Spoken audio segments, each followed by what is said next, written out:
Hello, yeah, good evening to very all of you people. Uh, it's a very first lecture.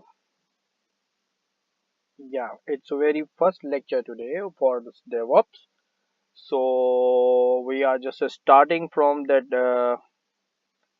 What is DevOps? Why DevOps matters? And the key characteristics of DevOps. Why we need DevOps? तो हमें DevOps की जरूरत ही क्यों पड़ी? पहले तो हम बात करते हैं कि डेवॉप्स क्या है और डेवॉप्स से पहले हम क्या कर रहे होते थे।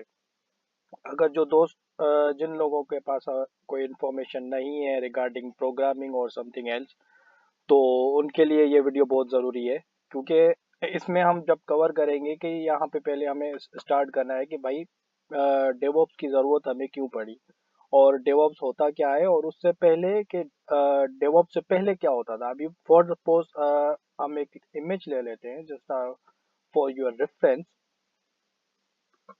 just give me a moment। या इस इमेज के थ्रू हम ये समझेंगे कि पहले जब सॉफ्टवेयर डेवलपमेंट हो रहा होता था तो उसमें क्या हो रहा होता था, और जो अभी नेक्स्ट हम टॉपिक में पढ़ेंगे वो क्या हो रहा होता है। तो just first first of all let's have a look on this कि भाई अगर हमें कोई एप्लीकेशन डेवलप करनी है या कोई सॉफ्टवेयर डेवलप करना है, both are the same thing. हमारे पास कोई विंडोज की एप्लीकेशन है, कुछ दूसरे ऑपरेटिंग सिस्टम पे जो भी है, whatever it is, even though if it is a website और even if it is any HTML code और समथिंग एल्स, तो उसको पूरा का पूरा इम्प्लीमेंट करने के लिए जो प्रोसेस हो रहा होता है उसको हम कहते हैं waterfall model. But what is the waterfall model? अभी ये उसमें पूरे स्टेप्स डिफाइंड हैं। अभी इस स्टेप्स को हम अगर डिस्कस करें और स्टडी करें, let me just check the colour, just make it thick. First of all, what is requirement analysis? अब उस सॉफ्टवेयर को बनाने के लिए, कोई भी सॉफ्टवेयर को बनाने के लिए हमारे पास पहले क्या होना चाहिए, क्या इंफॉर्मेशन होनी चाहिए, उसकी रिक्वायरमेंट, उसका एनालिसिस करना चाहिए कि भाई कंपनी के पास अगर कोई सॉफ्टवेयर जा रहा होता है या कोई कुछ इम्प्लीमेंट हो रहा होता है। तो अभी आज मेरा फर्स्ट लेक्चर है, तो just overview of that. After that जब जैसे जैसे लेक्चर्स आगे चलते जाएंगे तो हम इस थ्योरेटिकल टॉपिक्स को लैब में कन्वर्ट करते जाएंगे जी। तो हम यहाँ पे ये कह रहे थे कि अभी रिक्वायरमेंट एनालिसिस, पहले हम रिक्वायरमेंट लेते हैं कि भाई ABC XYZ जो भी है। अगर फॉर सपोज अगर आप कुछ C++ का कोड बना रहे हैं या जावा एप्लीकेशन बना रहे हैं या कुछ और चीज बना रहे हैं, तो उस जो भी हम बना रहे हैं उससे पहले हमारे पास एक प्रोग्राम की रिक्वायरमेंट होती है। फॉर सपोज अगर हम एक कंपनी का वेबसाइट बना रहे हैं, तो उस कंपनी का नाम क्या है, उस कंपनी का एड्रेस क्या है, उस कंपनी का डिस्क्रिप्शन क्या है, उस कंपनी का जॉब नेचर क्या है, सब कुछ A to Z उसका रिक्वायरमेंट हमारे पास होना चाहिए। हाँ, और उसके बाद फिर हम क्या करते हैं कि उसका डिजाइन कैसा होगा। डिजाइन फेज पे हम क्या करेंगे कि भाई might be a owner of the company wants to change the system or change the design। अभी वो कह रहा है कि भाई मुझे 10 पेजेस का वेबसाइट नहीं चाहिए, मुझे 15 पेजेस का वेबसाइट चाहिए, तो या फिर 20 पेजेस का website, depends on their sizes. तो पहले हम उसका डिजाइन करेंगे फुल एंड फाइनल। पहले हम उस ओनर ऑफ द कंपनी को या जो की कांटेक्ट होगा उससे हम पहले अपना पूरा सिस्टम का डिजाइन लेंगे कि भाई आपको एक्चुअली में चाहिए क्या, what exactly you people are required. After that हमारे पास आ जाता है implementation. We will not waste so much time over there in this waterfall model, because right now at this scenario, at the present scenario, these all things doesn't exist. They are just working, but they are just working in a loop, in a some kind of loop। So जिसको हम DevOps कहते हैं, जो practice पूरी चल रही होती है। तो we'll just discuss it later।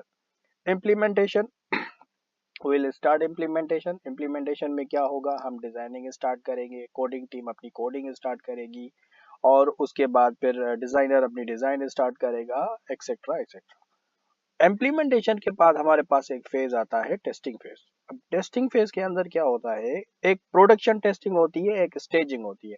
हम ऐसा नहीं होता कि भाई अगर फॉर सपोज एक वेबसाइट हमने बना ली तो डायरेक्ट उसको हम प्रोडक्शन सर्वर पर ही डिप्लॉय कर देंगे विदाउट मतलब टेस्टिंग वेबसाइट को हम कभी भी प्रोडक्शन पर कभी भी फर्स्ट ऑफ ऑल डिप्लॉय नहीं करेंगे अनलेस पहले हम उसको देखेंगे उसको चेक करेंगे। कैसे चेक करेंगे? हमारे पास पहले टेस्टिंग सर्वर्स होते हैं, टेस्टिंग सर्वर्स पर डिप्लॉय होने के बाद ही हम उसको प्रोडक्शन सर्वर पर डिप्लॉय करेंगे। जब टेस्टिंग सर्वर पर हमारे पास कोई फॉर सपोज बग्स आ जाते हैं और समथिंग एल्स के भाई ये वेबसाइट जो है वो ज्यादा यूजर्स के जब विजिट करेंगे तो it will just hang out और जस्ट बिहेव एबनॉर्मली और समथिंग एल्स जो भी है, तो उसको हम टेस्टिंग फेज में ही रिजॉल्व कर सके, ना ही कि उसको हम प्रोडक्शन इन्वायरमेंट में डिप्लॉय करने के बाद हमारे पास जो फेसेस आएंगे तो उसमें फिर बहुत ज्यादा प्रॉब्लम्स हो सकते हैं। The another thing is this, the last thing is the second last sorry, the deployment. Deployment जैसे मैंने आपको अभी पहले कहा कि जब प्रोडक्शन एनवायरनमेंट में जब हमारा टेस्टिंग एनवायरनमेंट बिल्कुल क्लियर हो जाएगा, पास हो जाएगा, उसके बाद फिर आता है हमारे पास deployment. This is the second last stage of a previous waterfall model, which was just using previously around more than 10 years ago, or might be more than old than it. तो उस डिप्लॉयमेंट में हमारे पास क्या होगा कि हम for suppose testing server से पास हो गया, that website is working fine, that I am just assuming that you people are just thinking that the website is some piece of code or some any product, which can be software, which can be website, or which can be anything. तो अभी deployment के अंदर हमारे पास जो production environment होता है वहां पर डिप्लॉयमेंट होती है, वहां पर क्या होता है? डिप्लॉयमेंट होती है। जहां पर हमारे पास क्या होगा? प्रोडक्शन एनवायरनमेंट होगा। Just let me write it for you, text media, let me just select it, let me change the colour. यहाँ पर हमारे पास क्या होगा? Production environment. ये प्रोडक्शन एनवायरनमेंट क्या करेगा? यहाँ पर ही हमारा piece of code, bunch of files and all of the things were deployed over there in the production environment। यहाँ पर डिप्लॉयमेंट में हमारे पास फॉर सपोज हमें कोई वेबसाइट लाइव करनी है या कोई सॉफ्टवेयर को रन करना है, for suppose any of the attendance machine software है और समथिंग एल्स, लेकिन वो the software which is ready to go, this is called as an deployment.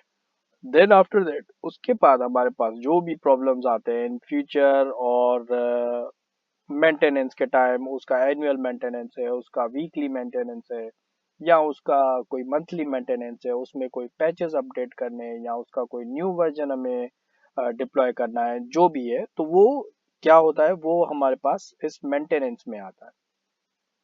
इस मेंटेनेंस के फेज के अंदर हमारे पास सारे के सारी चीजें मेंटेन हो रही होती है। तो that was the waterfall model. ये वाटरफॉल मॉडल कहलाता है, जो आजकल के दौर में नहीं है। वो क्यों नहीं है? क्योंकि it has been replaced by DevOps. DevOps already क्या होता है? जहां पर डेवलपमेंट एंड ऑपरेशन, ये both of the teams they are just working together, is called as a DevOps. Sorry.